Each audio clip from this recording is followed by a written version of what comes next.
1, 2, 1, 2. Ah, trop bien. Allez-y, prenez place. On va pas tarder à commencer. 1, 2, 1, 2. Ah non, ça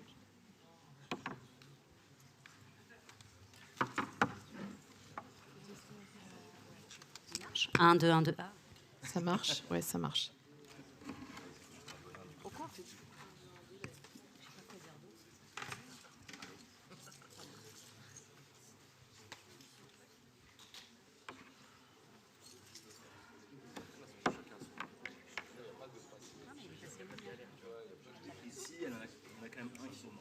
Pas chacun, ouais. C'est quand même un petit jeu quand même. Quelqu'un est quand même. Vas-y, nous on se partage un micro aussi.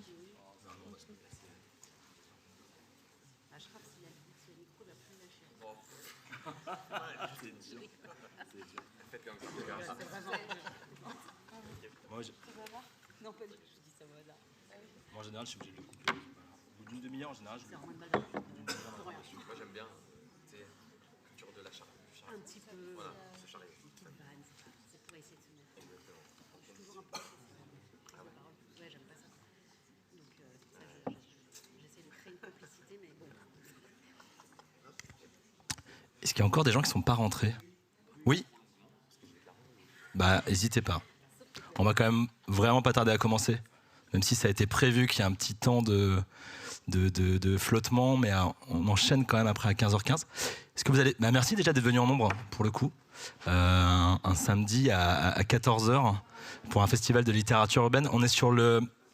Voilà, il y a déjà eu une première conférence ce matin qui a eu beaucoup de succès avec des gens qui débattaient, qui étaient d'accord, pas d'accord. En général, les gens étaient quand même plutôt relativement d'accord, mais il y avait quand même des échanges hyper fructueux. Donc on espère revivre un peu à peu près la même chose avec vous. Et voilà, vivre ce petit moment de 1 heure. Mais écoutez, très heureux. Je crois que c'est bon, tout le monde est rentré, donc on va vraiment pouvoir commencer. Je m'appelle Samuel. Moi, je travaille pour un petit média qui s'appelle le Pioche Magazine, qui parle de culture et d'écologie. Et c'est moi qui vais avoir la chance de modérer ce débat. Ce qui est un peu marrant quand même, c'est qu'on est quand même dans un festival de littérature urbaine. Et c'est vrai qu'on est la table ronde qui va parler en partie de la ruralité. Voilà. Donc, pourquoi est-ce qu'on en est arrivé à ça? Parce que c'était un peu la question, quand les organisateurs sont venus nous voir, de dire on veut faire ça. On disait c'est quand même marrant, un festival de littérature urbaine, c'est pas forcément ça qu'on attend à l'intérieur de cette table ronde. Et en fait, ce qui nous paraissait quand même intéressant, c'était qu'on est dans un moment, et ça je pense que ça a échappé à personne, c'est peut-être même pour ça que vous êtes là, de clivage hyper fort, c'est-à-dire où il y a une espèce d'opposition qui est créée, entretenue entre territoires. De toute façon, on va y revenir, ça va être le débat qu'on va avoir pendant pendant l'heure qui va passer.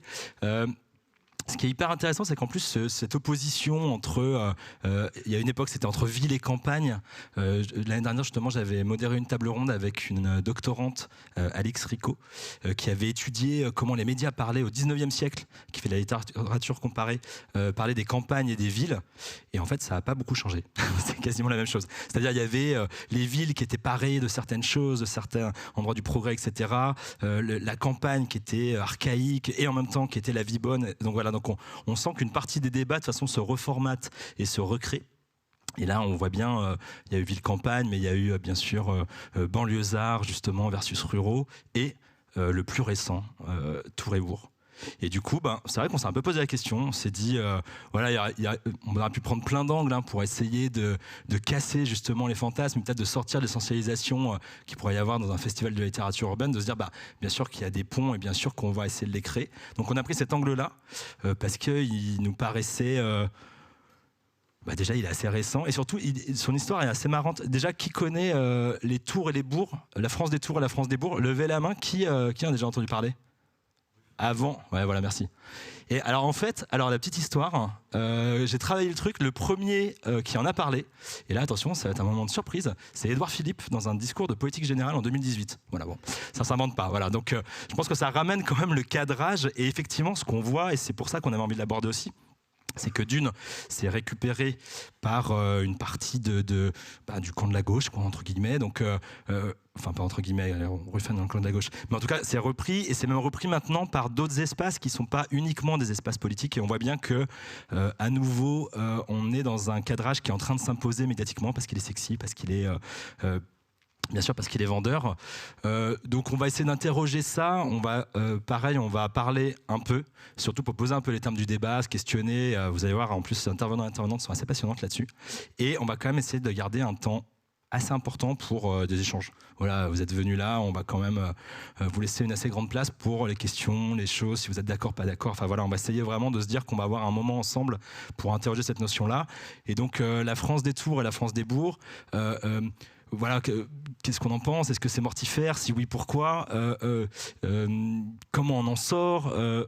Qu'est-ce que ça renforce comme stéréotype, etc. C'est ça qu'on va essayer quand même de voir, et ça nous paraissait comme important de le faire dans un festival de littérature.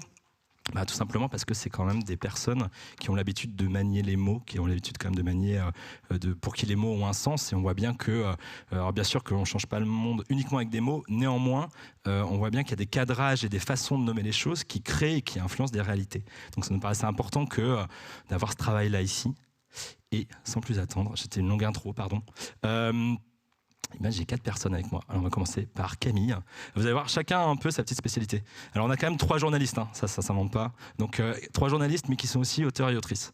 Camille, toi, tu es journaliste au Monde. Et justement, tu tiens une rubrique au Monde qui raconte en fait cette France des territoires ruraux. Ça, on va y revenir, bien sûr. Et tu vas sortir en plus un livre quasiment là. C'est quand la date de sortie ? Oui, c'est mon premier roman, du coup, la date de sortie, c'est le 28 août. Ok, trop bien. Et là, tu es en train de le relire maintenant, là. Oui, je vous quitterai pas trop tard, parce que c'est mon dernier week-end pour relire les épreuves corrigées, mais je peux faire une passerelle dans le sens où ça parlera, c'est une fiction pure, mais ça parlera en fait de toutes les problématiques dont on va parler aujourd'hui. Trop bien. Dalia, toi, pareil, toi aussi, tu es journaliste à Rue 89 pendant 11 ans, c'est ça? Non, je suis bon au niveau timing ou pas? Je me rappelle plus au niveau du nombre, de la période dans laquelle tu as été à Lyon, Rue 89 à Lyon. Alors, ouais, c'est Rue 89 Lyon, un Ouais. site d'info que j'ai créé il y a 14 ans maintenant, et je l'ai quitté pour pouvoir me consacrer à l'écriture de Depuis 3 fiction. ans. Ouais. Et tu as écrit Chala la danse en 2024. C'est pareil, on va y revenir, mais effectivement, autour du sujet, ce qui est hyper intéressant, c'est que c'est un livre qui a lieu à 30 km de Lyon, je crois que c'était ça que tu m'avais dit. On est en pleine campagne, c'est un récit que je qualifie de rural, pour le coup. Et pourtant, c'est pas exactement comme ça qu'on a défini ton récit en matière. Donc, pour les gens, c'était les banlieues de Lyon. Voilà. Donc c'est intéressant parce que je pense que ça vient illustrer une partie du cadrage médiatique, de comment il se construit et quand même ce qu'il impose du coup comme narratif. Ashraf, toi, tu es le seul qui n'est pas journaliste. Ni auteur. C'est ça qu'on s'est demandé. Je me suis dit, mais pourquoi il est là? Non, toi, je te définis comme un militant politique, j'avoue. Je te out très rapidement. En fait, ce qui est intéressant, c'est que tu as co-créé ou créé une association qui s'appelle Destin Lié, et qui fait justement des ponts, qui fait émerger des jeunes à la fois des quartiers populaires et des territoires ruraux, et tu fais des ponts entre les deux. Tu travailles aussi pour la Fondation européenne pour le climat, donc où tu soutiens une partie des luttes qui ont à voir avec ça. Voilà, mais pareil, je pense on va y revenir à des moments. Ça va être, et c'est pour ça aussi que tu es là. On a peut-être un peu nos petits regards un peu politiques avec cette question-là. Ramsès, toi aussi, tu as été journaliste. Tu as été journaliste à Libé. Notamment, tu travaillais là dernièrement avec la revue 21. Et tu es aussi auteur. Et tu as sorti Le Retour du roi de Djibril, Conte de cité. Et c'est pareil, t'es pas seul, en plus dedans il y a vraiment plein d'auteurs et plein d'autrices, et ça servait à raconter justement des histoires qu'on raconte pas normalement, qui sont à hauteur des personnes et sous forme de contes en plus. Donc voilà, ça permettait de rentrer et de rendre compte de cette réalité là avec en plus, voilà. Mais ça pareil, je pense qu'on y reviendra dans une partie des questions. On pourra creuser un peu dans vos différentes œuvres. Moi je voulais commencer par une question simple. Mais de toute façon, je voulais tous poser quand on a préparé, donc il n'y a pas non plus un suspense titanesque. Mais qu'est-ce que vous pensez de ce cadrage-là, la France des tours et la France des bourgs? Voilà. Qui a envie de se lancer là-dessus? Est-ce que vous êtes d'accord, pas d'accord? Est-ce que vous trouvez ça formidable? Est-ce que vous trouvez ça un peu nul? Qui a envie de commencer? C'est toi qui vas nous dire. Je dois vous dire qui commence? C'est vrai? Vous avez envie? Je suis grassement payé, je peux te le dire. Et Ramsès, c'est toi qui ouvre le bal. Qu'est-ce que t'en penses? Je sais pas, ça fonctionne. Bonjour. Qu'est-ce que j'en pense? J'en pense que c'est une dénomination risquée. parce que c'est ce qu'on se disait un peu au téléphone, c'est-à-dire que comment tu fais quand tu es rural et que tu habites dans un quartier? C'est-à-dire, t'es quoi? T'es Tourbourg, Bourtour, tu vois? Donc, comment on te qualifie? Donc, c'est hyper compliqué. Tourbourg, c'est un truc qui est assez...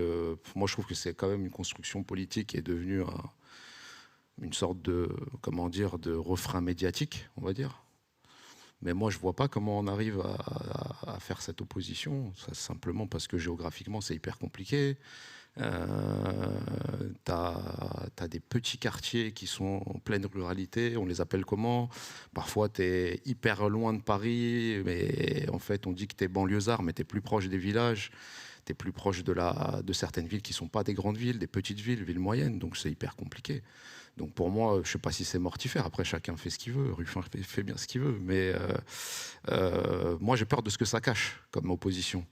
Donc, ça cache quoi pour toi derrière? Quoi, si on est un peu un esprit un peu cynique, on dirait que c'est les bronzés d'un côté contre la France telle qu'on se l'imagine dans certains cercles politiques. Donc l'extrême droite en partie. Donc moi je vois pas d'opposition. Je vois plutôt au contraire beaucoup de points communs. Après il faut pas être dans le dans l'idyllisme et tout, mais en vrai il y a plus de points communs entre ruraux et entre guillemets banlieusards. Sachant qu'il y a des gens qui vivent, qui sont en fait géographiquement mis dans la banlieue et qui se considèrent même pas comme banlieusards. En fait, si on vient juste dans Paris, par exemple, l'endroit où moi j'ai grandi, nous on se considère banlieusards. Mais par contre, pour les gens de la petite couronne, pour nous c'était Paris déjà. Nos parents disaient, nous on va à Paris, alors qu'ils allaient à Saint-Denis, Montreuil, Pantin. Ça, pour eux, Nanterre, c'était Paris, parce qu'il y avait des bus RATP. Ouais, puis même tu disais, entre le 9-3 et vous, par exemple, vous considériez même pas, vous disiez, nous on était un peu les... Enfin, pareil, quoi, on habitait à la campagne, quoi, pour eux, tu vois. J'ai jamais dit ça, non, je rigole. Faux, je t'ai jamais raconté ça, salut. Non, mais c'est vrai, moi je viens je viens plus loin que le terminus du RER A, donc à la base. Donc c'est vrai que si tu viens à Paris et que tu croises d'autres gens qui viennent de quartiers populaires ou du centre de Paris, pour eux c'est Saturne. C'est-à-dire que tu viens d'un endroit où on voyage en diligence. Donc il y a déjà ce truc. Tu es venu en diligence d'ailleurs aujourd'hui. C'est vrai que je suis venu en diligence, mais voilà. Moi je pense qu'il y a beaucoup de... Je pense que c'est très très très risqué. Je pense que en fait souvent... En fait, il y a un truc, c'est que médiatiquement, les quartiers continuent de prendre cher, mais la ruralité prend cher aussi. Donc, en fait, il y a ce truc-là, c'est que... Et comme on est un peu en galère de récit, là, je parle juste médiatiquement, et je fais pas... Je ne mets même pas au-dessus de la mêlée, hein, mais c'est top d'avoir ce récit un peu, tu vois, c'est un peu Batman contre Superman, quoi, tu vois. Tu crées un truc d'opposition, mais en vrai, ça apporte rien. D'ailleurs, c'est quoi? C'est une impasse. Tourbourg, ça veut dire quoi? Ça veut dire que et même c'est le fantasme de l'ANRU c'est ça, hein, c'est vraiment je sais pas. Tu peux redire peut-être l'ANRU ce que c'est? Ouais, la rénovation urbaine. Mais on dit, je sais pas, il y a de l'argent dans les banlieues et tout, mais on a l'impression que les banlieusards ou les gens qui vivent dans les quartiers roulent en Ferrari. On dirait que l'argent est tombé dans leur poche. Mais s'il fallait rénover des bâtiments, les gens ne sont pas venus dans les années 80 pour voir l'état des bâtiments, voir les années 90. Mais les gens ne se sont pas enrichis. L'habitant des quartiers ne s'est pas enrichi avec l'ANRU. Donc, non, c'est des problèmes globaux. On va pas... si t'enlèves à un et t'enlèves à l'autre, c'est pas le bonheur des uns fait le malheur des autres, etc. Ce genre de truc. Donc voilà. Je te vois hocher la tête. Ouais, je veux bien rebondir parce que c'est vraiment exactement la lecture que j'ai, c'est qu'en fait, on est dans des impasses sémantiques pour raconter la diversité des territoires et la diversité des classes sociales qui habitent l'ensemble de ce territoire. Et donc, moi, je plaiderais vraiment pour arrêter déjà ce découpage. C'est un découpage spatialiste, en fait, urbain-rural, et penser plutôt une géographie. Tu veux dire quoi? C'est quoi un découpage spatialiste? C'est-à-dire que les politiques, en tout cas, repris derrière par les médias dont nous sommes des représentants, ont tendance à penser que les oppositions, elles se jouent entre territoires, entre urbains, entre ruraux, entre métropoles gagnantes et territoires ruraux et quartiers populaires perdants, en opposant aussi une prétendue France des quartiers populaires qui serait donc immigrés, assistés. Ça, c'est bien sûr, je reprends le fond de commerce de l'extrême droite, c'est vraiment d'opposer ces deux France, France des bourgs, France des tours. Et à l'inverse, donc c'est un discours d'opposition qui est aussi instrumentalisé par Jean-Luc Mélenchon qui assume sa stratégie de dire en fait moi je vous oppose pour une autre raison, c'est que je me mets du côté du coup des quartiers populaires parce que j'estime que ma réserve électorale elle se situe là, mais du coup je traite les ruraux de fascistes, qu'il a dit récemment encore à des étudiants à Toulouse. Donc l'ensemble des ruraux seraient fascistes et les quartiers populaires aussi sont instrumentalisés quelque part comme juste exotisés. Comme... En fait, on est sur une instrumentalisation d'affect identitaire à chaque fois. Et à l'inverse, un Ruffin derrière qui vient récupérer le truc en disant moi je veux au contraire vous réconcilier, c'est quand même toujours, on est toujours sur une base de découpage spatial. Or, en fait, le seul découpage qui me semble pertinent et qui existe, c'est celui des classes sociales. On retrouve autant de catégories populaires très précaires dans les quartiers populaires que dans certains territoires ruraux.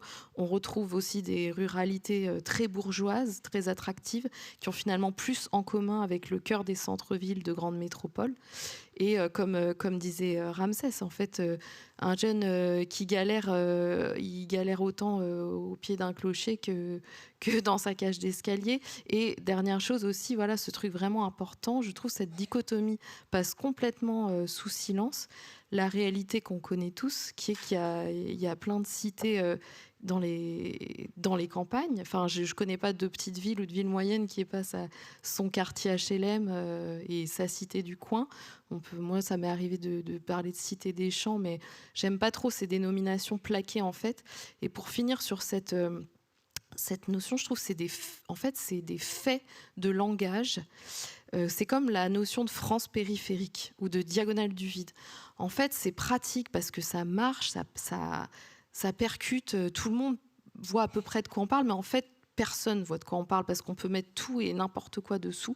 Et surtout, ça permet comme ça, c'est très englobant et ça permet de pas zoomer sur le fait qu'au sein d'un même bassin de vie, on a des très bourges dans tous les bassins de vie, des très précaires, des prolos et des médecins, des immigrés. Aussi, l'autre problème de cette instrumentalisation par Ruffin, c'est que, comme voulant réconcilier Bourg et Tours, c'est que je pense que ça euphémise aussi une partie de la question raciale et du racisme qui un des déterminants quand même du vote RN, quoi, pour le coup. Ouais. Et voilà, donc vraiment, moi, si je pouvais juste dire quelque chose, c'est ce truc d'arrêter ce découpage territorial, urbain-rural, qui ne veut rien dire, et de penser une géographie des classes sociales. Bah, toi, Dalia, c'est marrant parce que pour le coup, ça doit te parler. C'est à peu près ce qui est marrant, c'est que l'endroit où tu ancres ton livre, c'est une réalité qui est autre, et quand même l'endroit où on te rattache, c'est quand même, bon, là, tu as écrit sur les banlieues de Lyon, quoi. Alors, je rejoins complètement ce qu'a dit Camille, c'est que ce cadrage géographique, en fait, il est pudique. C'est-à-dire que, en tout cas, il jette un voile pudique sur le sujet dont il veut parler, ce qui est il est sociologique et il est effectivement aussi racial. Moi, je parle dans mon bouquin d'un petit lotissement ouvrier qui est habité par des familles immigrées. Et il est notamment inspiré de ma propre histoire, ma propre enfance. Donc j'avais un décor qui m'était très familier, puisque j'ai grandi dans un petit village. Et ce qui m'a fait... Alors dans un premier temps, moi j'écris ce bouquin parce que je le porte depuis longtemps. Et je l'envoie à plusieurs éditeurs. Et 3 réagissent très vite. Donc je ressens une joie immense, parce que c'était vraiment une bouteille à la mer. Et je me rends compte que ce qui intéresse les éditeurs, c'est notamment le fait que les familles arabes sont dans un décor rural. Ils disent ça on l'a pas beaucoup vu en littérature, on a plutôt vu des décors très très urbains. Voilà, la banlieue c'est forcément les tours. Et moi j'ai évidemment pas eu de stratégie quand j'ai écrit ce bouquin, c'est-à-dire que je me suis pas dit premier volet, les Arabes à la campagne. Deuxième volet, les Arabes à la mer. La stratégie éditoriale que tu as mise en place. Après, ce serait bien que tu dises quand même la vérité. Tu m'as quand même dit, je l'ai quand même pensé pendant des années. J'ai attendu le bon moment pour pouvoir le sortir. Ouais. Si ça se vend. Mais c'était pas l'idée. Mais je vois que les éditeurs sont intéressés par ça. Donc eux aussi, de toute façon, sont imprégnés de ce récit qui est d'opposer des gens et de les rattacher, de donner au lieu le nom qu'il doit porter à partir des gens qui habitent ce lieu. Je ne sais pas si je suis hyper claire. Par exemple, j'ai vu... donc, le livre a une jolie couverture médiatique et il y a eu plein de...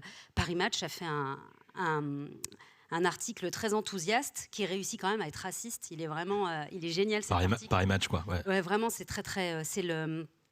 ils écrivent que c'est la rencontre de la baguette et du couscous. Et Mon Dieu, voilà. la Quand on phrase, parlait d'enlever 2-3 clichés, on était à peu près là. phrase, Quoi. alors que je parle ni de baguette ni de couscous à proprement parler, il y a beaucoup de nourriture, mais voilà.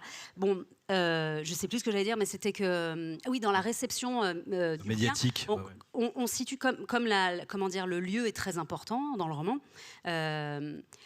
Les journalistes ont essayé de le situer et donc parlent de périphérie. Alors c'est ok. Moi j'ai pas de problème en fait avec les noms. Il faut qu'on ait des définitions communes en fait. Et puis ils parlent aussi d'une petite banlieue lyonnaise ou d'une petite cité, alors qu'il s'agit vraiment de la pleine campagne. Il y a 1000 habitants et le village est entouré de pâturages, de vaches, il y a des fermes, les gens sont des agriculteurs. Et effectivement, il y a une petite usine de tissage qui est montée là par un patron arménien et qui va donc faire venir des ouvriers immigrés. Bon, simplement juste pour dire, je raccroche avec la façon dont a été qualifié le lieu. J'ai l'impression que le fait que des Arabes habitent ce lieu fait de ce lieu une banlieue. De facto, ouais. Voilà. Et alors, peut-être qu'on peut dire ça dans le sens de lieu mis au banc, peut-être. Voilà.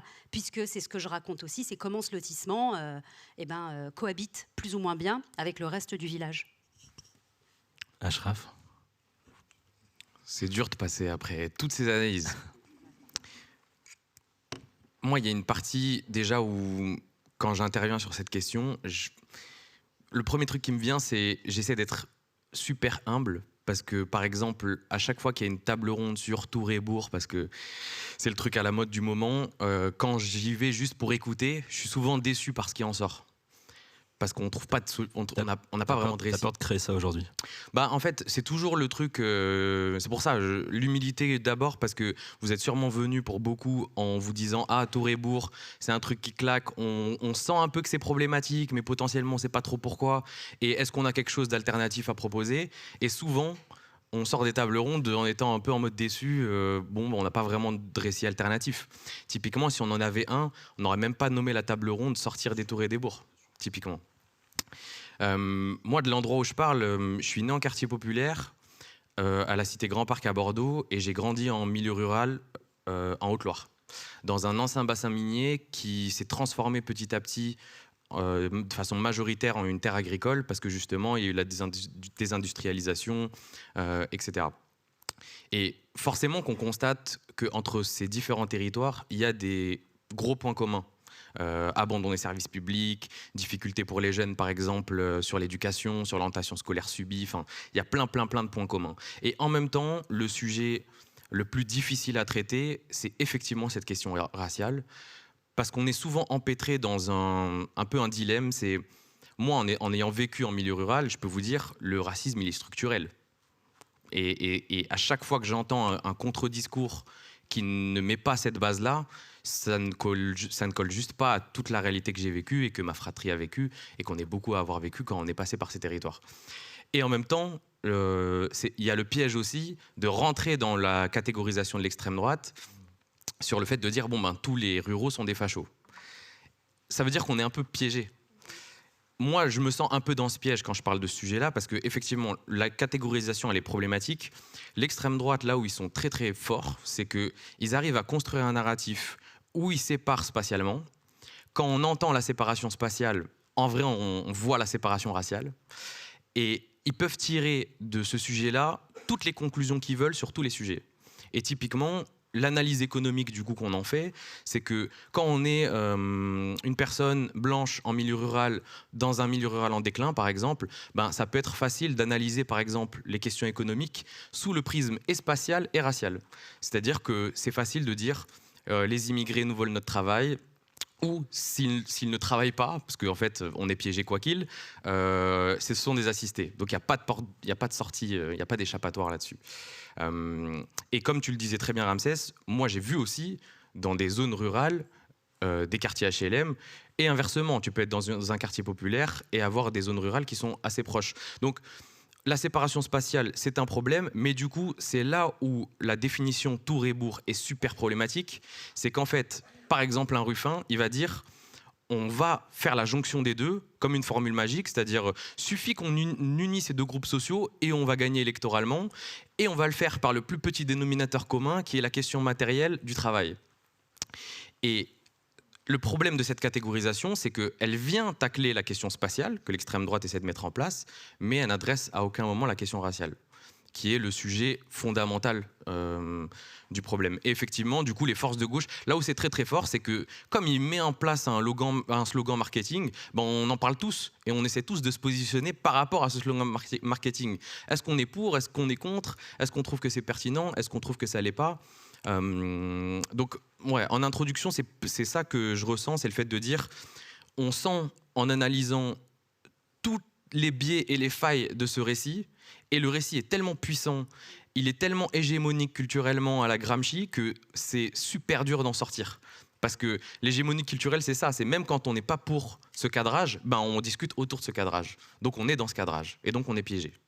Donc j'espère qu'on donnera au moins des petites pistes de nouveaux récits si jamais on en trouve. Mais pour moi, le vrai truc difficile dans ce genre d'échange, c'est qu'est-ce qu'on a à proposer comme récit alternatif, parce que sinon on tombe dans la haine contre l'amour et dans le pré, quoi. C'est vraiment ça quand j'entends les tours et les bourgs. La violence contre les agriculteurs qui sont en panne émotionnelle. Et c'est un vrai problème parce que ça nourrit l'extrême droite depuis 40 ans, quoi. Ben tiens, justement. Non mais je vois que l'heure file, et justement j'aimerais quand même bien vous écouter parce que chacune vous aviez quand même des apports de comment on en sort une fois qu'on a fait ce constat-là quand même. Ça veut pas dire qu'on aura le coup de baguette magique effectivement, mais quand même avec des pistes. Et ben justement je veux bien vous écouter là-dessus, puis comme ça après on prendra peut-être les questions du public. Comment on en sort? C'est une question sympa. Hein. Qui se lance? Ramsès, t'as envie de... Non, en plus, attends, Ramsès, toi, je trouve ça intéressant, tu pointais quand même, et ça j'aime bien, tu pointais en plus de ça la responsabilité quand même historique des médias dans une partie de ce cadrage-là. Et donc une partie de... Enfin, pas que, hein, mais en tout cas, tu disais, tiens, il y a quand même quelque chose qui s'est joué à cet endroit-là. Et justement, une partie des pistes que toi, tu amenais était en partie autour de, tiens, le secteur médiatique, comment il peut réinterroger, si tu as envie. Peut-être que je raconte encore des conneries, tu me diras. C'est possible. Très souvent, finalement. Non, je rigole. Non, déjà, en fait, on va pas faire tout porter aux médias, en fait. Mais, parce que ce serait dangereux, ça aussi. Mais, moi, j'ai pas de piste politique. Ce que je dis, c'est que, médiatiquement parlant, il y a un problème. Ça veut dire que, quand tu es issu des quartiers populaires, il y a presque ce retour en arrière de se dire, parfois tu vois des choses, tu as l'impression d'être encore dans les années 80, 90, et tu as l'impression que rien n'a évolué. Ça, c'est problématique. Comme quoi, par exemple, tu penses à quoi? Pour parler concrètement, quand tu es arabe en France ou noir, tu es insulté tous les jours, médiatiquement. Il ne faut pas tergiverser, tu as toujours un programme qui va venir te dire que, globalement, tu n'es pas comme les autres. Ensuite, pour la ruralité, je trouve qu'il y a quand même aussi des traitements problématiques. C'est-à-dire que souvent, on y va pour... voilà, les agriculteurs se sont pendus, ils n'arrivent pas à vendre leurs produits, donc il y a quand même un problème. Mais là où, en fait, je pense que médiatiquement, il y a des pistes, c'est que, et c'est ce que je te disais, je pense que Camille, c'est une exception dans la profession parmi les grands médias, je pense. Parce qu'on n'a pas de journalistes qui, à l'année, vont se focaliser sur les histoires, la vie ordinaire, et qui sont capables, y compris quand des problèmes existent. Moi, je ne suis pas pour le déni, je suis pour qu'on parle de tout. Mais souvent, c'est par exemple dans les quartiers populaires, pour les quartiers populaires, médiatiquement parlant, c'est toujours une thématique d'exception. On n'y va que quand on estime que ça chauffe. Sinon, ce n'est pas intéressant. Et surtout, quand tu veux proposer des sujets sur les quartiers populaires, T'as le petit interrogatoire en plus. Pourquoi? Qui? T'es sûr? Ah ouais, comment? C'est quoi l'actualité? Tatati, tatata, machin. Et en fait, au bout d'un moment, tu te dis, bon, si on veut savoir ce qui se passe, il faut y aller de manière... tu racontes le bon, le mauvais, etc., etc., etc. Et on l'a vu pendant les révoltes urbaines qui ont suivi Naël. La galère pour raconter. On voit aussi le traitement médiatique, comment il est. C'est-à-dire que tu n'arrives pas vraiment à rentrer, tu as des analyses, voilà, les éditorialistes prennent le pas. Et en fait, tu as une difficulté à raconter des réalités qui changent. Les quartiers populaires ont changé, en fait. Les quartiers populaires évoluent. Et on a des grilles de lecture, parfois, on a l'impression qu'on est encore en 95. Et c'est quoi le résultat? C'est que les petits dont on parle tout le temps, qui seraient soi-disant plus violents, qui seraient soi-disant... On ne leur parle jamais, parce qu'on n'a pas accès. Pourquoi? Parce que médiatiquement parlant, il faut des gens qui soient... Ça ne veut pas dire que tu suis les quartiers populaires, il y a un truc qui arrive et c'est toi le meilleur. Tu vois, tu vas y aller. C'est pas ça le truc. Mais c'est juste que, en fait, c'est un réseau, c'est comme tous les journalistes, en fait. Tu te fais un petit réseau et tout, etc. Donc le résultat, et sans manquer de respect du tout aux éducateurs qui ont 50, 60 ans et qui ont fait un travail formidable, mais tu as aussi envie d'entendre les ados qui sont soi-disant la menace numéro 1, etc. Donc moi, je pense que, il y a peut-être... quelque chose à changer dans la façon de penser ces territoires-là. Quartier populaire, ruralité aussi. Et deuxièmement, il faut de la diversité ethnique et sociale dans les médias. On ne va pas commencer à se mentir. Ça veut dire qu'aujourd'hui, et je vais être cash, il y a des gens qui préfèrent aller en Ukraine qu'aller à Nanterre dans les médias. C'est ça la vérité. Nanterre, c'est le RER A. C'est même pas le bout du RER A. T'es à mi-chemin.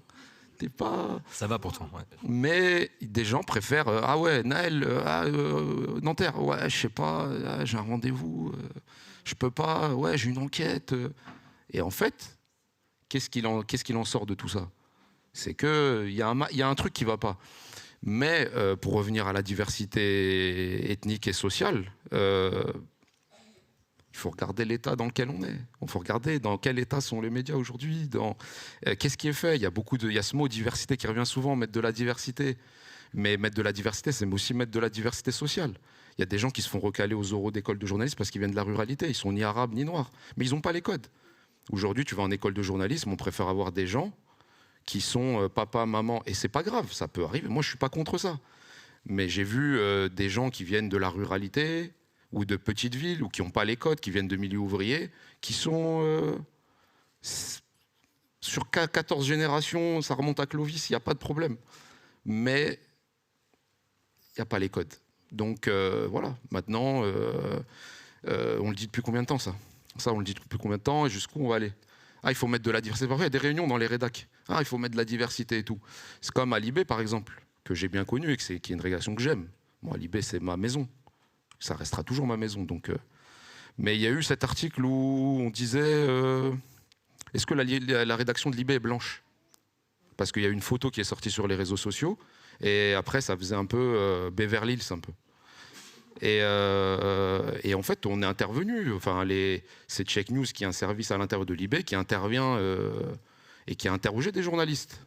Je savais pas que j'allais être interrogé, mais j'ai été interrogé. Et moi ce que j'en dis c'est que il n'y a pas que le fait d'aller compter les couleurs dans la rédac. Il y a aussi de regarder d'où les gens viennent. Et ça veut dire que moi, j'avais plus d'atomes crochus, même si on était amis, mais j'avais plus d'atomes crochus avec mon voisin à côté qui a grandi dans une petite commune dans les Pyrénées, pour être tout à fait honnête. On avait des références communes, que ce soit sur l'école, sur la façon de faire, sur la façon de... En tout cas, il y avait des références communes. Et en fait, j'avais aussi des amis qui venaient peut-être de milieux beaucoup plus huppés, qui étaient maghrébins, ou plus globalement d'origine africaine, mais qui ont connu d'autres réalités. École privée, parfois chauffeur. Il n'y a pas que ça qui entre en ligne de compte. Donc, ce n'est pas des pistes politiques, mais c'est des pistes médiatiques en tout cas. Dalia, Camille, je vous voyais hocher la tête, je vous voyais... bon, vous avez envie de rebondir? Je veux pas répéter parce que j'abonde totalement. En fait, pour produire un contre-récit, il faut se poser la question de à qui on confie les récits, en fait. Que sur les plateaux télé, par exemple, moi, c'est pas du tout mon expérience journalistique. Mon expérience journalistique, elle c'est de la presse écrite. Donc voilà, c'est encore autre chose. Mais voilà, on parle aussi de médias qui bénéficient d'une audience incroyable. Quand une personne racisée, comme on dit, j'ai toujours un peu des problèmes sur la qualification, mais à un moment donné, il faut aussi qu'on puisse en commun s'entendre, mais vienne et ne joue pas l'arabe de service, en fait. Que cette personne puisse venir et soit éditorialiste au même titre que la personne en face. Et ensuite, évidemment, on revient à la question de à qui appartiennent les médias et est-ce qu'on a envie de donner ce rôle-là à des gens comme ceux-là, ou comme moi, ou voilà. À qui est-ce qu'on les confie, à qui quand les éditeurs se tournent-ils vers ces voies-là aussi, qu'est-ce qui fait littérature, qu'est-ce qui fait récit médiatique aujourd'hui. La question, elle est plus qu'actuelle parce que, évidemment, que l'argent appartient à des gens qui ont plutôt des objectifs inverses à ceux qu'on décrit depuis tout à l'heure. Donc on est pour le moment dans une impasse. C'est pas une raison pour ne pas formuler au moins ces vœux-là ensemble. Et puis, j'ai beaucoup de mal et de difficultés à proposer des solutions. En plus de ça, je me sens pas légitime pour ça. Mais moi, j'ai besoin d'écrire pour réfléchir vraiment. Donc, c'est pas dans l'autre sens. Mais moi, je trouve qu'on est vraiment mais qu'il faut continuer à le formuler, continuer à proposer des choses. Et je ne veux pas me laisser abattre, ni tomber dans une dépression noire, et continuer à l'espérer, continuer à le formuler dans des lieux comme cela, en fait. Camille, toi, tu as la même...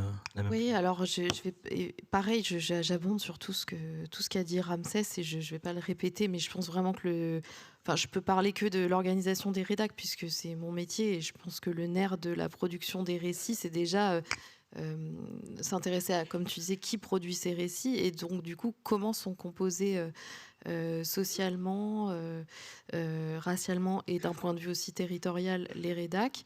Donc on sait tous qu'il y a un manque criant de diversité. Enfin, je veux dire, je dis rien que vous ne sachiez pas déjà.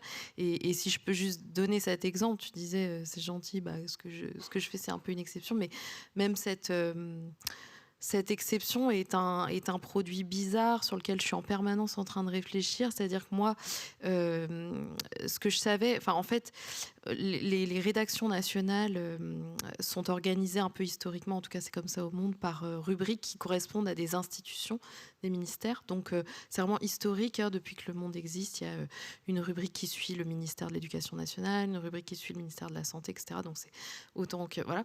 Et donc, il y a eu en 2005 la création d'une rubrique banlieue, qui a été portée après les fameuses émeutes. Donc là aussi, on pourrait encore parler des heures du traitement qui en a été fait, etc. Puis, il y avait depuis déjà très longtemps une rubrique Grand Paris, donc Paris. Et en fait, moi, à la base, j'ai juste porté cette idée, non pas encore une fois, je suis contre ce découpage spatial.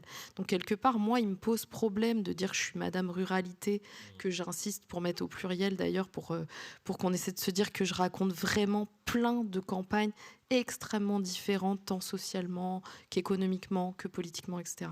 Mais même ça, en fait, c'est enfermant, et on me ramène tout le temps à ça. Donc là, l'année dernière, j'ai eu quelques demandes médiatiques. La porte d'entrée par laquelle on me sollicitait, c'était par le vote RN.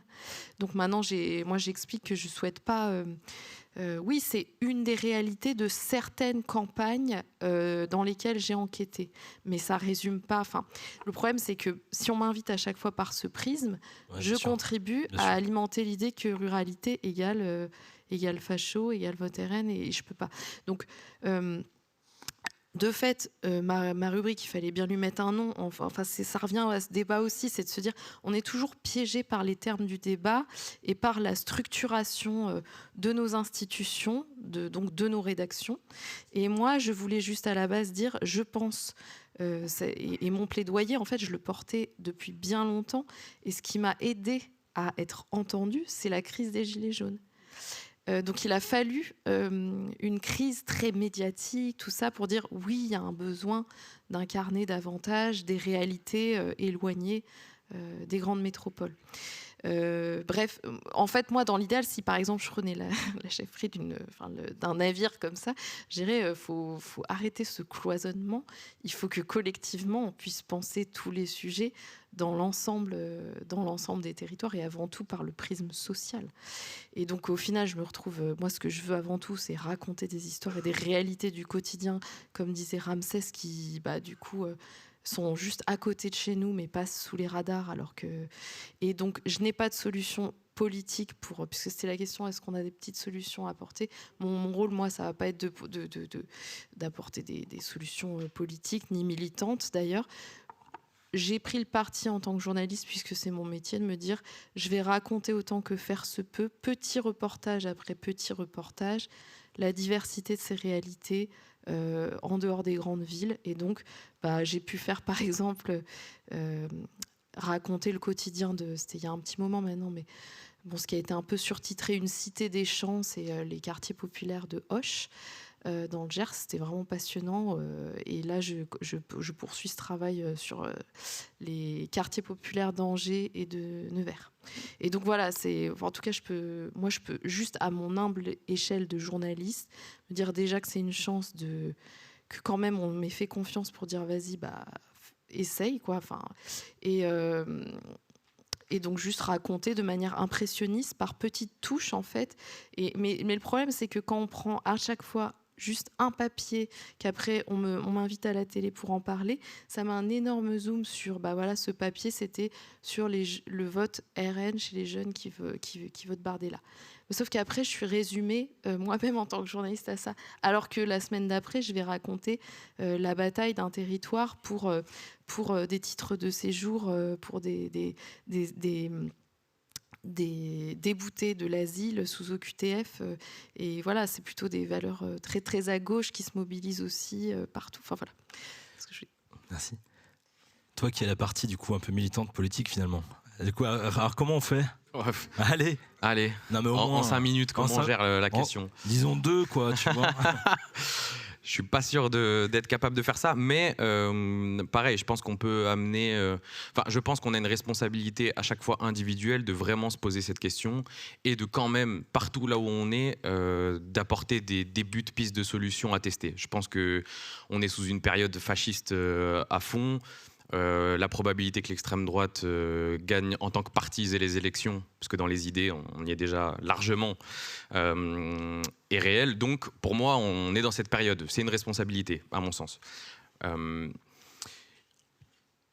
Pour moi, c'est important d'essayer à chaque fois de faire des allers-retours entre ce qui pourrait être des pistes théoriques et pratiques. Donc c'est pour ça que notamment on a monté Destin Lié. L'objectif de Destin Lié de base, c'était, on a ce cadrage qui est sur l'opposition quartier populaire, milieux ruraux. Donc c'est une opposition horizontale. Le postulat, c'est que l'opposition verticale est plus intéressante. Et donc, si jamais on dit qu'il y a une opposition et donc que ces groupes sociaux ne peuvent pas se parler, si tant est qu'ils soient si différents et qu'on puisse autant les séparer, essayons de faire l'inverse. Essayons de construire un espace dans lequel ces différents groupes sociaux, super différents, quartiers populaires, périurbains, quartiers populaires de ruralité ou inversement, coexistent et essayent de monter des infrastructures communes. Franchement, je ne vais pas me mentir en disant c'est super facile, regardez, il y a la solution toute faite. Ça prend du temps de ouf.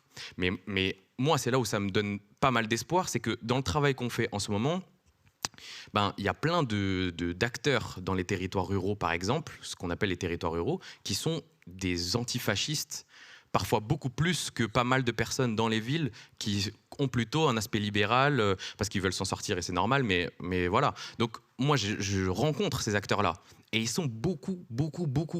C'est des centaines de collectifs, je vois Jafar qui hoche de la tête un ami parce qu'on les rencontre en ce moment en commun, c'est extraordinaire. Donc là où ça me donne de l'espoir, c'est le fait de dire, ok, ça veut dire qu'il y a toute une partie de la population française qu'on méconnaît, de part et d'autre. Et l'esprit, c'est de dire, si on a un espace commun pour s'auto-organiser, on va trouver des points communs parce qu'on a beaucoup de choses en commun et potentiellement comprendre l'arnaque dans laquelle on est plongé. Donc sur la partie très concrète, on essaie de faire ça. Ça va prendre du temps, mais au moins on teste des choses.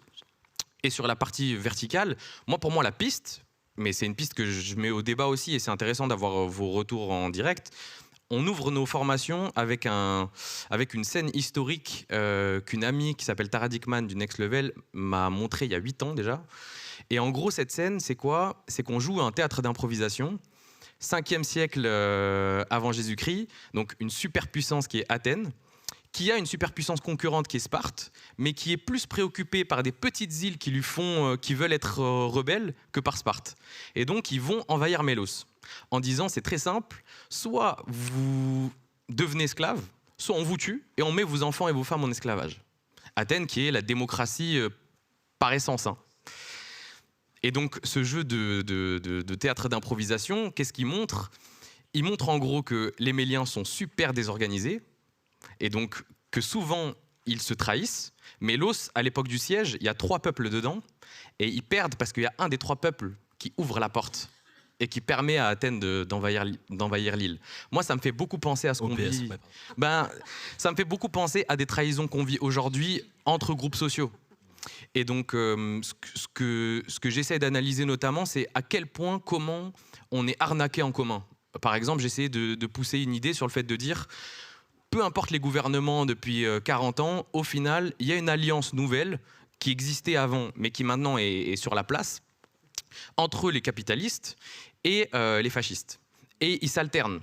Donc quand on a un gouvernement libéral, capitaliste, etc., qui pousse des réformes antisociales, ils le font pour épuiser la force sociale. Et l'année d'après, donc c'est ce que je montrais sur 10 ans, l'année d'après, ils poussent une politique poussée par l'extrême droite, raciste, contre l'immigration, contre les étrangers, pour cette fois-ci épuiser les immigrés, les minorités, etc. Et qu'en fait, c'est conjoint. Et au final, c'est une arnaque en commun. Donc ça, c'est le premier niveau, c'est si jamais on pense l'arnaque commune. Ça ne va pas durer tout un temps de se définir en contre.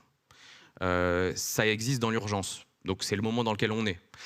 La deuxième partie, et je finis par là, c'est le fait de dire, moi, les points communs que je vois, c'est notamment la question démocratique. C'est le fait de dire, parce qu'au final, quand on parle du vote, la majorité au final de ces 2 groupes sociaux, c'est l'abstention. C'est même pas le vote RN ou le vote de gauche, je sais pas quoi. C'est des gens qui disent l'État, le gouvernement, la politique ne répond pas à mes problèmes, m'arnaque, et donc ça ne m'intéresse pas.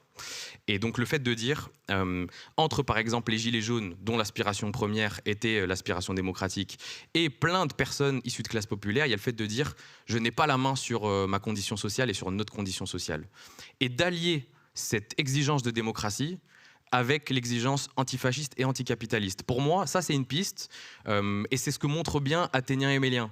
Athènes, c'est la démocratie sur laquelle toutes nos démocraties occidentales se basent, mais à l'époque d'Athènes, les seuls citoyens, c'était des hommes fils d'Athéniens. Les femmes n'étaient pas des citoyennes, et en France, c'est hier qu'elles sont devenues citoyennes. Les étrangers n'étaient pas des citoyens, les enfants n'étaient pas des citoyens, et il y avait des esclaves. Et c'est vraiment ce sujet pour moi qui me paraît être une piste de commun, en ne mettant pas de côté la question raciale ni sociale, il faut l'adresser ensemble, notamment parce que, et je termine juste par là sur une dernière phrase, la question raciale n'est pas juste une question sociétale.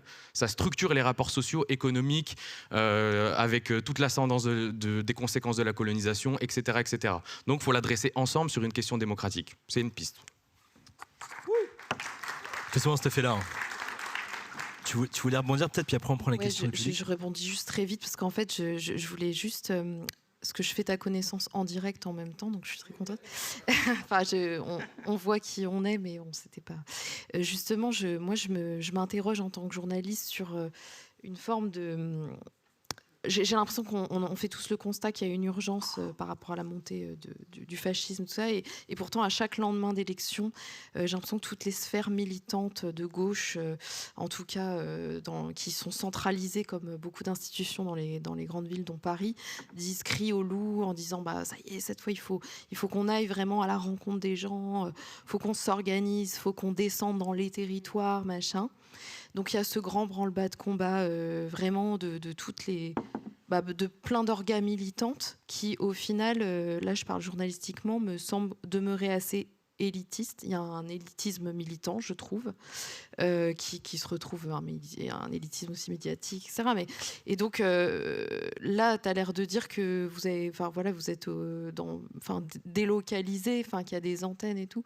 Et bref, je rebondis là-dessus parce que on sait aussi que ce qui explique aussi cette crise démocratique, c'est qu'il y a une disparition des gauches depuis longtemps, qui ont déserté autant les campagnes que les quartiers populaires de ces campagnes. Et l'autre jour, je parlais avec un militant, dans le cadre d'un reportage, un militant LFI qui tractait dans les quartiers populaires de Nevers.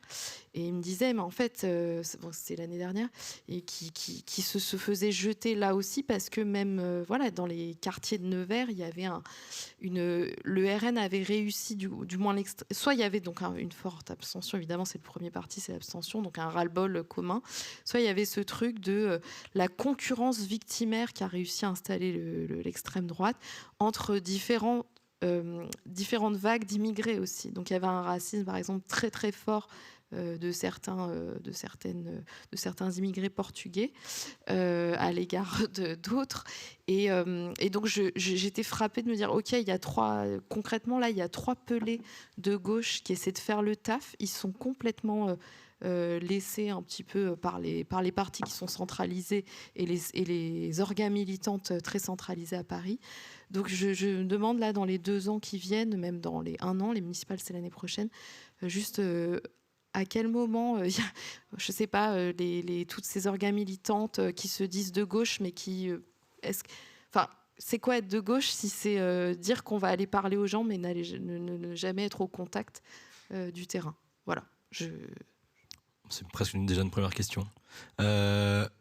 Tu voulais répondre, non, ou pas forcément? On prend des questions comme tu veux.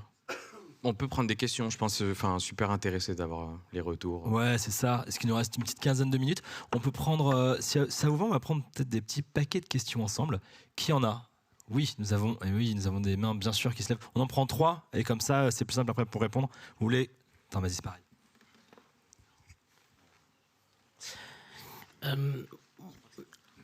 Moi, j'avais peut-être 2 phrases de commentaire et une question.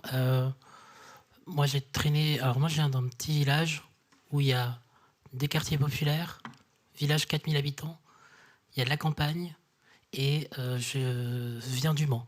Donc, en dehors... Donc, moi, Tours et Bourg, j'ai tout ça dans un rayon de 50 km². C'est pour ça que je ne me définis pas trop là-dessus. Moi, j'ai milité dans des structures de gauche. Je me suis informé dans des médias ou dans des structures d'entrepreneuriat social. Et j'ai aussi, d'autres choses. Moi, ce qui me fait le plus peur, c'est que le discours de l'extrême droite, moi je suis passionné par la parole et par la rhétorique, je trouve qu'il est extrêmement simple, extrêmement efficace, extrêmement compréhensible. Et ce que vous dites là, moi ça fait 20 ans que je milite, que je ne milite plus maintenant. Je ne regarde plus les médias maintenant et je ne vote plus maintenant. Pourquoi? Parce que quand j'ai milité dans des structures, il y avait du mépris entre Parisiens et banlieue. Il y avait, je dirais pas mépris banlieue, mais mépris province. Quand il y avait, je regardais des médias, il n'y avait pas de... je me reconnaissais pas moi en tant que personne. Et quand je vois des votes à gauche, qu'est-ce qui change moi dans mon territoire, moi dans ma vie? Rien du tout. Donc c'est pour ça que maintenant, moi je ne fais plus ces actions-là.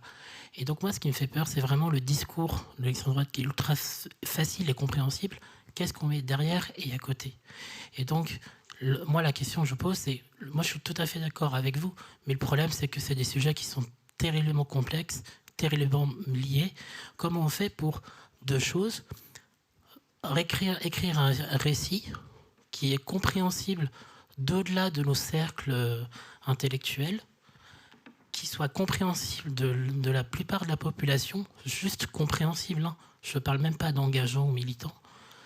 Et comment en fait on revient sur des terrains de base où en fait on écoute la vie des gens qui sont invisibles, parce que les solutions, Ashraf, tu l'as dit, il y en a plein. Sauf qu'on est tous invisibles, on est tous divisés. On ne se connaît pas entre nous. Ce que tu dis là, moi, ça fait 20 ans que Attends, je fais ça. si ça te va, peut-être on chope En tout d'autres cas, parce que il y a- sinon on n'aura pas le temps de c'est- répondre. Ouais, merci à toi. C'est d'autres choses. Ouais, on chope peut-être 2 autres questions. Oui, merci. Moi, la question que je voulais poser, c'est un peu à M. Ramsès Kefi. Il a dit que la réalité des banlieues a changé et tout, mais le narratif imposé sur les populations de banlieue est toujours le même. Donc, du coup, par conséquence, il y a beaucoup de jeunes qui auraient pu avoir un meilleur avenir, qui essaient d'épouser ce narratif-là. C'est comme s'ils épousent les a priori qu'on a sur eux, ils se définissent comme tels. Donc, comment est-ce qu'on peut inverser la tendance par un narratif qui les aide à montrer leurs compétences et à de meilleurs êtres? Merci. Merci à toi. Une dernière? Je suis là. bien. Salut à tous et merci pour ces échanges. Je vais faire un peu ma vieille daronne, mais il s'avère que moi, quand je suis arrivée dans le journalisme, on n'était vraiment pas nombreux, ni nombreuses. Et en fait, ce qui est incroyable, et pardon, je vais y aller en frontal, mais je vous entends, vous êtes là, on est à la Maison de la Poésie, dans le centre de Paris, dans un événement qui célèbre en fait les littératures urbaines et plus encore. Et je me dis, putain, que de chemin parcouru, quoi. Moi, j'ai connu 2005, je bossais déjà, il n'y avait pas d'espace de contre-récit. Il n'y avait rien.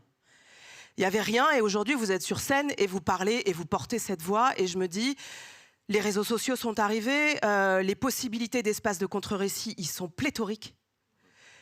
Et vous êtes là en train de porter cette parole extrêmement forte, et je me dis, mais en fait, les leviers de puissance, ils sont là. Oui, certes, messieurs, vous avez raison.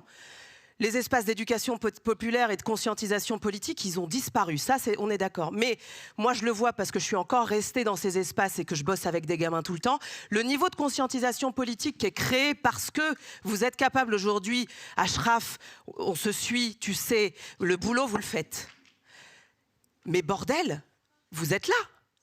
Sortir des tours et des bourgs, prenez la parole. Gérez ces espaces. Écrivez. Les tribunes que vous êtes capables, les espaces que vous êtes capables de prendre dans les médias, prenez-les. Posez votre putain de cul, signez des trucs et dites allez vous faire foutre avec vos putains de récits. Non mais pardon, j'y vais frontal parce qu'en fait, à un moment, les solutions, elles existent. Elles existent déjà en disant comment on fait pour faire ensemble avec les espaces qu'on a aujourd'hui par rapport à ce qu'on n'avait pas avant. Et c'est pas vrai qu'il n'y a pas d'espace. Les médias, certes, ils n'ont pas beaucoup changé. Et Camille, elle a raison quand elle dit pourquoi il y a. Moi, je serais journaliste territoire. Enfin, avant, c'était la province. Et puis après, c'est devenu les régions. Puis maintenant, c'est les territoires. C'est en gros tout ce qui n'est pas Paris. OK. Pourquoi est-ce qu'à un moment, on ne fusionne pas cette catégorie-là avec la catégorie banlieue? Tout ça n'a aucun sens. Mais en fait, à nous aussi collectivement de mener ces luttes dans tous les espaces dans lesquels on est. Et en fait, je pense qu'il faut aussi conscientiser qu'on a beaucoup plus de leviers qu'il y a 15, 20, 30 ans. Et c'est ça que j'avais envie d'entendre, et c'est pour ça que je vous percute. Parce que moi, de l'espace d'où je suis, d'où je viens, je vois le chemin parcouru. Et il faut aussi qu'on prenne conscience de la puissance qu'on a. Et c'est ça que je voudrais vous envoyer. Merci. Trop bien, merci. Bah, je sais pas si c'est une question. on sait pas trop. C'était le début d'un manifeste quand même plutôt. Mais de ouf. Non mais allez-y. Voilà, il y a eu quand même plusieurs sons de cloche qui se recoupent à certains endroits. Donc prends la parole qui veut. Moi, je vais réagir à ce qu'a dit Nora. C'est facile, c'est le plus facile. Moi, c'est pour ça que je suis optimiste, qu'on m'entendra pas dire c'est foutu, etc., etc. Et aussi qu'on fait l'aller-retour entre... on essaye entre théorie et pratique. Parce qu'effectivement, ces espaces, moi, je trouve qu'on les a. On essaye de les occuper. Tu as raison sur le fait d'écrire, typiquement. Je suis pas auteur, c'est vrai. Et en fait... Ouais, non mais complètement. Et c'est pour ça, enfin, il reste du travail à faire. C'est pour ça aussi que je parle en humilité, de dire on essaye de monter des infrastructures. Aussi, il y a un truc différent, c'est que moi, j'essaye aussi de me dire de ne plus forcément essayer d'infiltrer des espaces qui sont contre nous, tu vois, et que pour moi, c'est important de monter nos propres infrastructures. Donc c'est pour ça, par exemple, que c'est ce qu'on essaie de faire avec Destin Lié, de dire on va pas pousser des gens à rentrer dans les partis ou dans les syndicats ou quoi, parce que structurellement, c'est défavorable, et on a beaucoup plus de ressources qu'avant pour monter nos infras, donc faisons-le. Donc c'est pour ça qu'on essaie de faire ça. Effectivement, on doit être beaucoup plus fort sur ce qu'on produit, écrire des tribunes, sortir des livres, etc. Je pense que c'est le gros du travail qui nous reste à faire et sur lequel on est encore défaillant. Notre génération, nous qui avons beaucoup plus de ressources que celle d'avant, et en plus on bénéficie de tout le travail des générations d'au-dessus. Et c'est pour ça qu'on est assis là aussi. Ramsès, il y a une question qui t'était particulièrement adressée. Elle est technique cette question. Elle était facile la tienne. Ouais. Bah, je vais faire un peu le pont avec Ashraf. Moi, je pense que sur le narratif, il y a des choses qui se créent aussi. C'est-à-dire que sur cette question de l'indépendance, de se prendre en main et tout, il y a eu Internet qui a été un espace où des gens ont dit ok, nous aussi on va peut-être, je vais parler de cette question-là, médiatique. Il y a des gens aujourd'hui qui ont créé leurs médias, ça marche très bien, mais ils ont la ligne éditoriale qu'ils ont envie d'avoir, on aime ou on n'aime pas. Mais là où je dis que les quartiers ont évolué, c'est d'abord parce que il y a, comment dire ça, il y a un nouvel élan, il y a une nouvelle énergie, il y a de l'énergie dans les quartiers. Et moi, je parle qu'à mon échelle, voilà, médiatique, journalistique et tout, humblement, évidemment. Mais on est encore bloqué dans des schémas, c'est-à-dire qu'on ne sait même pas raconter cette nouvelle énergie. On n'est même pas capable de la raconter parce que parfois c'est notre responsabilité individuelle et parfois c'est la responsabilité qui est collective. On ne peut pas le faire parce qu'on ne peut pas faire passer une histoire, etc., etc. Mais ce que je veux dire par là, c'est que tu prends YouTube, tu vas sur Twitch, il y a des gens qui créent aujourd'hui et qui racontent ces nouvelles histoires. Pareil, quand tout à l'heure je disais qu'on était bloqué dans certains schémas, même dans le schéma des tours. Parfois, en fait, on parle encore de grands ensembles, alors qu'on parle d'un quartier où il n'y a plus de grands ensembles. Mais on continue de dire qu'il y a des grands ensembles. Les tours, elles ont été cassées. Comment on les raconte ? Et donc, tout ça, en fait, crée une sorte de complexité, évidemment. C'est très complexe parce que, comme ça a été très bien dit par tout le monde, c'est un problème à la fois où on a des solutions, mais en même temps, poser les constats, c'est des constats en pelote, c'est plusieurs nœuds. Mais aujourd'hui, moi je crois que, moi je suis pareil, je partage l'optimisme, mais moi je pense qu'on est dans une fin de cycle. En vrai, on est dans une fin de cycle, mais qui dit fin de cycle dit nouveau cycle. Sauf que moi je pense qu'on est dans un entre-deux. Et moi je pense que les quartiers populaires, en fait, aujourd'hui, cette conscience de se dire venez, on le fait nous-mêmes, elle existe. Alors pas partout, mais elle existe. Donc voilà, je ne sais pas si ça répond à la question. Mais... Tu voulais répondre. Jolie veste. Tu voulais relancer ? Non, je voulais réagir à cet enthousiasme communicatif. Moi aussi, je suis d'accord, j'ai envie d'être ultra positive. Et pour reparler des gens qui doivent prendre la parole, à qui on doit laisser de la place, à qui on doit donner de la place, le boulot dans les médias, par les éditeurs, etc.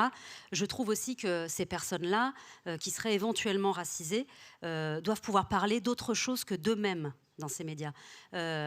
Et c'est peut-être ça qui va, à un moment donné, déplacer ce que vous évoquiez tout à l'heure, c'est-à-dire cette espèce de racisme intériorisé qu'ont plein de gens, pas que des jeunes, là où ils habitent, j'allais dire banlieue, mais ils n'habitent pas que là, ils habitent aussi en ruralité, et qui fait que, voilà, on a toujours un peu honte, on se sent jamais très légitime, sauf que avoir peut-être des gens qui nous ressemblent un peu et qui prennent la parole, pas que pour dire ouais les banlieues machin, pour parler d'écologie, pour parler de plein de choses en fait, de tous les thèmes qui sont concernants, comme on dit, c'est un mot très journalistique.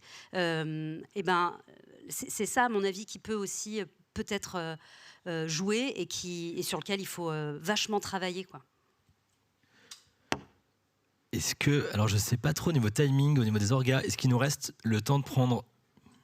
Il nous reste un quart d'heure, c'est vrai ? On a dit 15h15, non, pour la remise des prix ? Non ? C'était du bluff ? Je vais me renseigner. Tu vas te renseigner. Je vais me renseigner. Mais peut-être juste avant de... Non, vas-y, allez-y, prenez. Mais je me renseigne. Est-ce qu'on a le temps de faire encore une ou deux questions, ouais. On a le temps de prendre encore quelques questions des personnes du public à partir du moment où ces questions sont des questions courtes qui permettent... Et pas des tracts politiques ? Ouais, ça. Si, on peut faire des tracts politiques, pas de problème. Quand même. Et par contre, je rajoute une règle. Ouais. Alors c'est Toufik qui parle, c'est l'organisateur. On dirait comme ça. Pas deux hommes à la suite qui prennent la parole. Ok, très bien, on alterne. Super, il y a une mamie ici, il y a Mamie Bis qui est juste là aussi. Ben ouais, carrément. Est-ce qu'on peut... Bonsoir. Bonsoir. Alors, je suis de l'autre côté. Ok, trop bien, pardon. Ouais, c'est bon, j'ai réussi. Merci. Moi aussi, je vais faire ma Mamie Bis. Je suis une nana qui a grandi dans les années 80 à Montreuil. y a un truc qui me fait bien plaisir, c'est que j'ai remarqué qu'au-delà d'une certaine bourgeoisie et de son mépris de classe, il y a aussi un truc que nous, banlieusards, on partage avec le reste maintenant de la France, c'est le parisianisme et la gentrification. C'est sûr. On en a énormément souffert. Ramsès parle du fait que maintenant dans les banlieues, il y a un bel élan, il y a une force vive. J'en suis totalement convaincue. Par contre, sur un plan culturel, ça a beaucoup changé. Moi, je viens d'un Montreuil qui était très forte en mixité. Je suis fille d'un Algérien, je suis une chanteuse de rock. Et les gens qui venaient me voir dans les troquets du coin, c'était le papa. Attention, le but c'était de faire une question courte. Hein. Souvenons-nous de cette règle qui a été énoncée il y a encore peu de temps pour le coup. Ouais. C'est qu'en fait, deux choses. Ce qui a trahi, c'est peut-être d'abord les partis politiques. J'avais vu un super documentaire sur un bouquin d'Héribon qui s'appelle Retour à Reims, qui est essentiel pour que nous-mêmes, en tant que racisés, on ne méprise pas les gens qui votent Front National. Je pense que si on ne se regarde pas d'égal à égal, ça va être compliqué. On vit tous la même chose, c'est la Hesse. Donc je pense que ça peut être important. Et du coup, ma question, c'est super de se rencontrer. En fait, tu comprends un petit peu la difficulté, c'est qu'on n'a pas l'habitude d'être tous là ensemble à pouvoir parler de questions qui nous touchent de près. Mais ce qui est assez intéressant, c'est que moi je rejoindrais plutôt Achraf, c'est que vu que les institutions nous ont trahis, tous en tant que nous sommes, que la politique, finalement, c'est que des mecs qui ont envie de tirer l'attention sur eux et de s'enrichir un peu plus et qui sont tous à Paris, que c'est idem pour les grands médias qui sont tous à Paris et qui connaissent ni rien aux banlieues, sauf à Montreuil, histoire d'aller bruncher et d'écouter un peu de jazz manouche. Il faudrait peut-être tout simplement se rencontrer et arrêter de croire que les institutions vont nous sortir de la merde et que la force vive, elle est partout, elle est surtout chez nous, dans nos mains en fait. Trop bien. Voilà. Merci. Une question. Alors attention, hein, je remets la règle. Une question. J'ai le micro. Ah, trop bien. Du coup, je vais essayer de faire court. Du coup, merci beaucoup à toutes et tous pour votre exposé. Alors, j'entends bien la complexité que vous décriviez toutes et tous à peu près à l'unisson, de dire qu'il faut éviter de séparer un petit peu, en termes de territorialisation géographique, il faut plutôt s'atteler au fait plutôt des conditions sociales, etc. Néanmoins, Achraf, tu as quand même parlé du racisme structurel et tu as aussi parlé d'initiatives, donc d'espace, un petit peu d'échange et on peut construire du commun. J'aimerais savoir, si possible, si tu peux nous donner un exemple de ces espaces, un exemple qui a été prometteur et à contrario, une initiative qui s'est trouvée bottée en touche parce que peut-être vous n'aviez pas analysé les choses comme il fallait, quoi. Est-ce que tu pourrais nous citer 2 exemples de réussite et d'échecs, du coup, pour nous guider un petit peu dans nos démarches et notre compréhension du sujet? Et on peut prendre encore une autre question. Bonjour. Bonjour. Je suis par là. Là-bas. Bonjour. Okay. Moi, je voulais rebondir sur ce que Dalia Daoud a dit sur le fait que effectivement les personnes qui sont dites racisées puissent s'exprimer sur d'autres choses que les questions de racisme, d'égalité, qu'on aille dans d'autres espaces. La question que j'ai, c'est oui, moi, c'est quelque chose qui me parle très très fort de se dire oui, je suis d'origine étrangère, mais j'ai ma place en tant que femme française, etc. Et que ça, c'est hyper important. Mais comment est-ce qu'on fait? Parce qu'en fait, finalement, le racisme a tellement imprégné un peu partout que ces questions de comment on occupe d'autres espaces que ceux dans lesquels on nous met presque de fait, comment on arrive à sortir de ça, en fait. Et la deuxième petite question que j'avais, c'était aussi comment est-ce qu'on fait j'ai l'impression que tout ce qui est question racisme, mais aussi ruralité, que je connais moins, mais finalement, ça va ensemble. Comment on fait pour intéresser tout le monde? Parce que j'ai l'impression que ça intéresse des gens, des militants, des gens qui sont concernés, des gens qui vivent en ruralité, mais comment est-ce qu'on fait pour embarquer aussi tout le monde sur ces questions-là?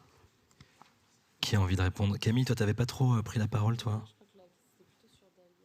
Ok, n'importe. Allez-y, selon ce qu'il veut. C'est Achraf. Toi d'abord. Ah bah c'est parti. Si j'ai bien compris, la question c'est est-ce que, enfin, un exemple d'un espace comme ça qui a réussi et un exemple d'un espace qui a flop. Je commence par celui qui a pas marché. Il y a une époque, on évolue, hein, mais il y a une époque où moi je pensais qu'on pouvait changer les choses par les institutions, et donc on était beaucoup, je le dis honnêtement, hein, donc. Et où je pensais si on se formait bien sur le plaidoyer, qu'on montrait à la puissance publique, aux institutions qu'on avait raison, avec des faits, ben, les institutions allaient se dire « Ah ben c'est vrai, donc on va le mettre en place ». Bon, j'étais naïf et un peu plus jeune. Et donc, notamment, on a participé à une initiative qui s'appelait le CNR, le Conseil National de la Refondation. J'ai participé à ce truc. Vaste fumisterie. Mais en gros, c'était un espace dans lequel il disait que ça reprenait le code du CNR, donc Conseil national de la résistance. Donc quand tu vois cet imaginaire, tu te dis il va se passer des trucs intéressants. Pas du tout. Et donc du coup, ils nous mettent dans un espace où pour le coup, il y a plein d'acteurs, notamment de jeunesse, quartiers populaires, milieux ruraux, périurbains. Bref, il y avait un peu beaucoup de gens. Des personnes qui venaient de Paris évidemment et d'autres qui n'en venaient pas du tout. Et donc le moment par exemple de créer des propositions en commun, ça a complètement pas marché parce qu'on n'avait aucun moyen de diriger les conversations. Donc les agendas étaient calés, les conversations étaient calées, le cadre de la conversation était calé, enfin tout était calé. Et ce qui en est sorti, on a été aussi naïf honnêtement, mais on apprend. C'est qu'il nous disait en off, typiquement, je te donne un exemple super concret, on se disait, il y a une proposition qui va toucher tous ces jeunes-là, c'est la bourse étudiante. Pour celles et ceux qui arrivent à devenir étudiants, en fait, au final, pour celles et ceux qui viennent de classes populaires de façon générale, c'est super dur, t'en as beaucoup qui sont dans des files alimentaires, etc. Donc on se disait, on va pousser une proposition pour augmenter la bourse étudiante, parce que l'été, elle n'est pas versée. Sauf que l'été, t'arrêtes pas de vivre. Tu vois, c'est un peu, tu te loges, tu manges, etc. Donc, ajouter 2 mois de bourse pour tous ces étudiants-là. Donc, c'était une mesure qui faisait consensus parmi nous. Et le truc qui ne marche pas, c'est que comme on était dans un espace qu'on ne maîtrisait pas, on n'a pas pu créer de lien de solidarité entre nous. On ne s'est pas connus. Moi, je ne peux pas vous dire une personne que je retiens de cet espace ou d'organisation, de liens qui se sont faits après. Et ce qui fait qu'ils nous ont baladés pendant 6 mois sur ça va passer, venez à l'événement final, ça va marcher, etc. On n'avait pas le rapport de force parce qu'on ne pouvait pas, on était à Athènes pour le coup. Et du coup, ils nous sortent le permis à 17 ans et on n'a aucun levier pour le contrer. Moi, à ce moment-là, j'ai pris une méga gifle de me dire on a beau aller dans les plus hautes sphères institutionnelles, à la fin, si on n'est pas organisé, qu'on n'a pas nos propres espaces pour construire nos solidarités, c'est sûr que ça ne va pas marcher parce qu'on n'a pas le levier d'action. Et donc, je suis sorti complètement du plaidoyer parlementaire, ministériel, étatique. Je sais que ça peut aller augmenter des points d'ego pour beaucoup de gens qui n'ont jamais été reconnus par l'institution. Et donc, c'est quand même un truc important. Mais une fois qu'on s'y confronte, on se rend compte que ça ne marche pas. Parce que structurellement, c'est fait pour nous diviser, quoi. C'était c'était Elisabeth Borne. Ouais. C'était hier. Ah, c'était il n'y a pas longtemps. Et peut-être l'exemple qui a marché. Un espace qui marche, en ce moment, on essaie de construire des liens avec des organisations qui agissent en milieu rural, par exemple. Parce que je rebondis sur un truc très pertinent que tu as dit. Moi, je ne suis pas pour que des gens se disent on va aller discuter dans tel espace en amenant une vérité ou je sais pas quoi. Moi, je suis pour que les gens s'organisent là où ils sont et qu'il y ait des liens de solidarité entre les gens qui s'organisent localement. Et donc, du coup, en ce moment, on essaie de construire beaucoup de liens avec des organisations qui s'organisent eux-mêmes sur ces territoires, comme Terre de Lutte, par exemple. Et c'est super intéressant. Eux, ils réunissent 671 collectifs locaux dans ces territoires ruraux et c'est des collectifs antifascistes. Ils s'organisent contre, par exemple, des superpuissances comme Bolloré ou autres qui mettent en place des projets inutiles, polluants, qui rasent des territoires agricoles, etc., etc. Et par exemple, ils ont conscience qu'il y a des limites sur les questions raciales dans ces organisations-là, forcément. Mais la différence, c'est comme ils ont cet appareil idéologique, la discussion, elle est possible et on peut progresser là-dessus. Donc ça, par exemple, c'est un espace qu'on est en train d'expérimenter en ce moment et qui est super prometteur. Ça ne veut pas dire que c'est facile, mais honnêtement, c'est prometteur. Derrière, il y avait une question qui était peut-être plus adressée pour toi. Une question difficile parce que j'ai toujours du mal à répondre au comment on fait. pourquoi c'est toujours plus facile, parce qu'on va réussir à analyser, etc. Mais comment on fait je sais pas, je peux prendre que mon cas personnel. J'ai pas de, moi, je vais pas écrire un manifeste là maintenant, mais mon exemple personnel. Après avoir écrit ce premier texte, sur lequel d'ailleurs j'ai vachement hésité, parce que je me suis dit, voilà, c'est une entrée entre guillemets en littérature, et donc, tu tombes un peu dans l'écueil de l'auteur qui se présente, voilà, qui dit voilà d'où je viens, même si c'est une fiction vraiment et un roman. Mais bon, c'est difficile d'y échapper, et après tout, pourquoi pas. Mais le deuxième texte sur lequel je suis en train de travailler est extrêmement différent. Je le qualifie de conte gothique. Donc on est dans un milieu plus urbain. Il y a des personnages, il s'avère que certains ont des prénoms dont on peut, qui pourraient être affiliés à, disons, certaines origines, mais enfin, on s'en fiche. Vraiment, c'est pas la question dans le roman. Et moi, vraiment, très honnêtement, je me la pose pas. Mais ce que je veux dire, c'est que je produis ce texte-là, et peut-être que je vais pouvoir prendre la parole avec ce texte-là dans des festivals littéraires dédiés à l'imaginaire, par exemple, où on sait que ce sont des lieux où il y a pas beaucoup de personnes racisées. Enfin, je le fais pas avec cet objectif-là. J'ai surtout, avant tout, envie de raconter cette histoire. Ça ne peut être que ça, sinon ça marche pas. En fait, l'écriture ne vient pas s'il y a un autre objectif que le récit lui-même. Voilà. Donc, se déplacer soi-même, c'est déjà un début de quelque chose.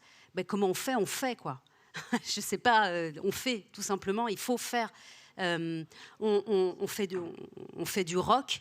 Voilà, alors que peut-être on s'attend pas à ce que cette personne-là en fasse. Et ouais, elle en fait quoi, et c'est normal. Voilà. Camille, ouais, tu voulais rebondir ?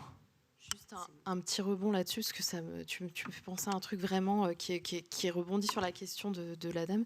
C'est que, en fait, comme on est là tous, je pense, dans nos sphères respectives, mobilisés sur la création aussi de contre-narratifs, de contre-discours pour sortir justement de ces visions binaires et dichotomiques et spatiales, du coup, le risque que moi aussi, j'y réfléchis tout le temps et ça me prend la tête, c'est que c'est les assignations, en fait. Moi, par exemple, j'aimerais bien un jour me dire, là, en fait, on a tous en commun un peu de parler des endroits dont on vient. Et idéalement, donc il y aurait ce décloisonnement vraiment, voilà. Et idéalement, moi, j'aimerais bien me dire à un moment, je vais pas être Madame Ruralité, tout le temps. Je peux faire aussi de l'international, et j'aimerais bien me dire que, je sais pas, il y a des journalistes qui sont nés à Paris, et il y en a, ça commence, il n'y a pas que des biais, voilà, qui se disent, tiens, moi, par exemple, j'ai grandi intramuros, j'ai connu que le 5e et le 6e, et j'ai très envie de faire que des sujets dans les régions, dans les quartiers, dans les campagnes, etc. Et donc, en fait... à la fois, je me dis, grâce à l'intervention de Nora, je crois, c'est Nora, qu'effectivement, nous, on n'a peut-être pas le recul de se dire, déjà, on a vachement avancé, parce que, voilà, on a vachement avancé par rapport à il y a 15 ans. Moi, j'ai peut-être pas ce recul-là, effectivement. Donc, c'est chouette, mais je me dis qu'on aura encore plus avancé quand on sortira de ces assignations à qui porte ces récits. Et voilà, et de se dire que... Ashraf, peut-être demain, sa prochaine orga militante, je sais pas, ce sera un truc... voilà. Enfin, c'était juste un petit rebond pour sortir des assignations, aussi à porter ces récits, parce qu'on se sent pour l'instant un peu des porte-paroles. Et juste pour finir, ça me pose aussi un truc, quel porte-parole on est aussi, dans le sens où moi, par exemple, souvent, j'ai l'impression que les porte-paroles ont eux-mêmes un petit peu aussi trahi socialement les gens dont ils parlent. Donc on est toujours... voilà, les classes sociales dont on parle sont parlées par nous plutôt qu'elles ne se parlent elles-mêmes. Donc pour l'instant, on est dans ce rôle un peu de médiateur, de porter la parole d'eux. Mais idéalement, ce serait... on aspire tous à ça, que les premiers intéressés parlent d'eux-mêmes pour eux-mêmes, en fait. Voilà. Je sais pas ce qu'il nous reste en temps. Ouais, j'avoue que je garde un peu chiant là-dessus. Il en reste encore ? Non, il n'y en a plus. Bon, non, mais peut-être, vous voulez un petit mot de la fin, chacune ? Non, il faut enchaîner ? Ouais, voilà, il faut qu'on enchaîne. J'adore, la voix surgit comme ça.